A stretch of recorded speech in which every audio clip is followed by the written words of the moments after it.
friends and welcome back to my YouTube channel Deepa engineers point with Deepa Chaurasia.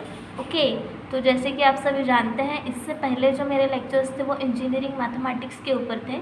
आज जो है वो मैं कुछ डिफरेंट लाइन हूँ। तो ये जो है वो रेट ऑफ वाटर डिमांड, तो रेट ऑफ वाटर डिमांड जो है वो इंजीनियरिंग स्टूडेंट्स के सब्जेक्ट के अंदर तो इंक्लूड है ही। इसके अलावा भी बाकी लोग भी इसे देखना चाहिए, काफ़ी प्रेफरेबल है ये।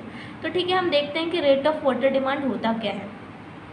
तो यहाँ पे आप डेफिनेशन देख सकते हैं, rate of water to be supplied per head per day is known as rate of demand. इसका मतलब ये होता है कि एक इंसान को कितने लीटर ऑफ वाटर रिक्वायर्ड है पूरे दिन, मॉर्निंग में उठने से लेकर रात में सोने तक के पूरे दिन एक इंसान को कितना वाटर लग रहा है, वो होता है रेट ऑफ वाटर डिमांड। ये चीज़ हम लोग बेसिकली इसीलिए सीख रहे हैं कि सपोज़ किसी को कंस्ट्रक्ट करना है एक वीओ या फिर डैम, जो भी चीज़ें वाटर स्टोर करने के लिए, वाटर स्टोरेज टैंक ही हमें सपोज़ कंस्ट्रक्ट करना है, तो उसके लिए ये जानना ज़रूरी है कि रिक्वायरमेंट कितना है।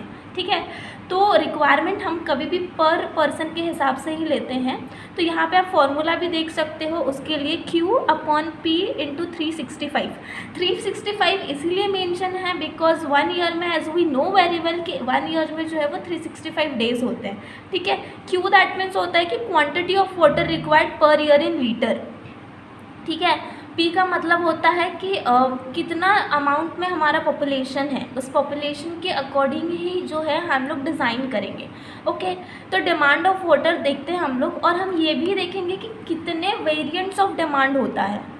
तो आप लोग यहाँ पे देख सकते हैं कि वेरियस वाटर डिमांड कितने वेरिएंट्स है इसके। ठीक है, तो यहाँ पे सबसे पहले दिया है डोमेस्टिक डिमांड, उसके बाद में दिया है public, next one is industrial, commercial and institutional, उसके बाद में है फायर डिमांड, उसके बाद में है लॉसेज एंड वेस्टेज। तो मैं डीपली एक एक को क्लैरिफाई करूँगी, तो हम आगे बढ़ते हैं। इन सिंपल लैंग्वेज अगर डोमेस्टिक डिमांड के बारे में मैं बोलूँ तो वो ये कि घर में हम जो भी पानी का यूज़ कर रहे हैं, जो भी वाटर हमें लग रहा है घर में, वो डोमेस्टिक यूज़ हो गया। ठीक है, तो यहाँ पे आप डेफिनेशन भी देख ही लीजिए। The water needed for the drinking, cooking, washing, bathing, lawn sprinkling, gardening, sanitary purpose and air conditioning ETC, ये सारी चीज़ें किसके लिए? रेसिडेंशियल बिल्डिंग के लिए। ठीक है, तो अब मैं आपको एक चीज़ बता दूं कि एक इंसान को 50 to 350 लीटर वाटर जो है वो पर डे लगता है। ठीक है, इंडियन स्टैंडर्ड यानी एज़ पर IS, यहाँ पे देख सकते हैं आप, थर्ड पॉइंट में लिखा है कि एज़ पर IS जो भी रेसिडेंशियल बिल्डिंग में रहने वाला इंसान है, उसके हैबिट के अकॉर्डिंग और उसके हैबिट्स ऑफ पीपल के अकॉर्डिंग जो है वो वाटर डिमांड डिपेंड करेगा। तो इसके अकॉर्डिंग 135 लीटर पर डे एक इंसान को लग रहा है। ठीक है, इसका मतलब कि सबसे ज़्यादा वाटर जो है वो यूज़ हो रहा है हमारा डोमेस्टिक यूज़ में, जिसमें लगता है 55 to 60% ऑफ वाटर। ओके, तो चलिए आगे बढ़ते हैं। तो आप लोग यहाँ पे देख सकते हैं डोमेस्टिक यूज़ में क्या क्या इंक्लूड है। तो यहाँ पे ड्रिंकिंग, कुकिंग, बाथिंग, वॉशिंग, फिर उसके बाद में washing utensils, house washing, toilet flushing, ये सारी चीज़ें इंक्लूड है।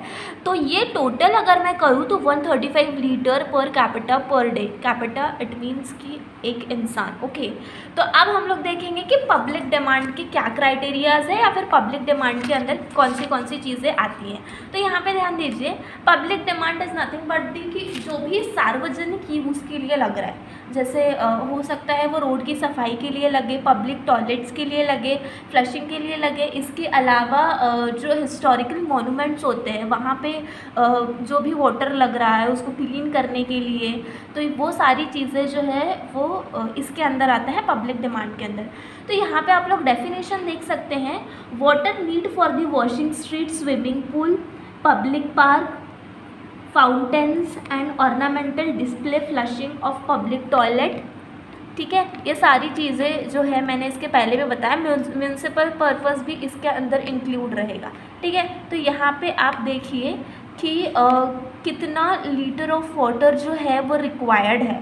तो इन बिटवीन 28 to 150 लीटर पर किलोमीटर, मतलब 1 किलोमीटर में अगर मैं सपोज़ रोड साइड मेरा कोई ट्री है, रोड साइड अगर मेरा कोई ट्री है तो उसमें 28 to 150 लीटर जो है 1 किलोमीटर में अगर उतना है तो इतना litre of water per day मुझे लगता है। सीवर फ्लशिंग के लिए मुझे 4.5 लीटर जो है वो पर आवर्स लगता है।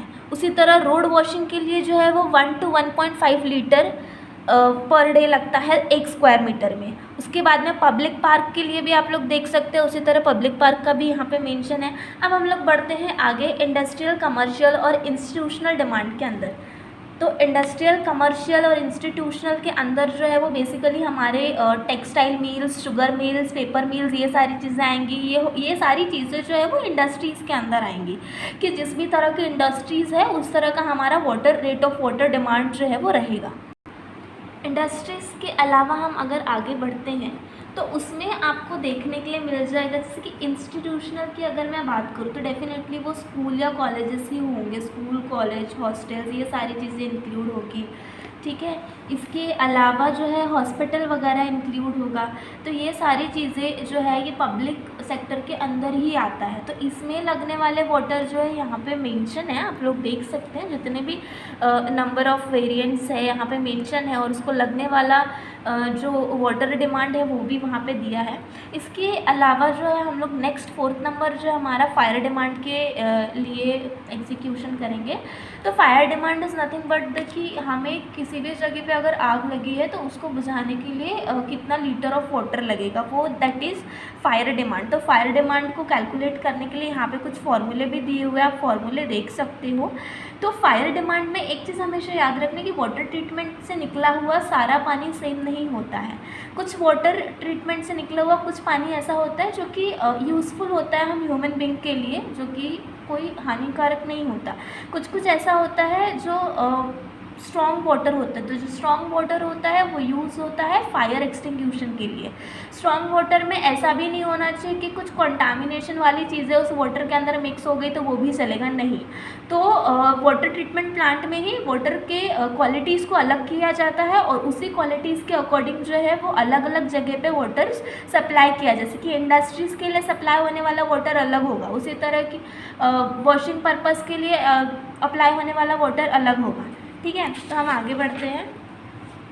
यहाँ पे आप देख सकते हैं नेक्स्ट जो है लास्ट मेरा 5th वाला वो है लॉस एंड वेस्टेज। तो लॉसेस और वेस्टेज क्या होता है? तो लॉसेस और वेस्टेज की अगर मैं किसी तरह का कनेक्शन कर रही हूँ, अब अंडर वाटर कनेक्शन है, अंडर वाटर ग्राउंड है, तो मैं उसे with the help of eyes मैं नहीं देख पाऊँगी। मतलब कैसे कि लीकेज हो रहा है, एक छोटा सा होल है, वहाँ से बहुत ज़्यादा अमाउंट ऑफ पानी बह रहा है, तो अगर एक दिन में वो 50 लीटर भी पानी धीरे धीरे करके बहे तो सोचिए आपकी पूरे एक साल में वो कितना अमाउंट ऑफ वाटर जो है वो वेस्ट हो जाएगा। तो इस तरह की चीज़ें जो है कि अगर हमने ध्यान नहीं दिया लीकेज के लिए या फिर और भी बहुत सारी चीज़ें अगर हमने ध्यान नहीं दिया तो वो वाटर जो है वो वेस्ट हो जाएगा।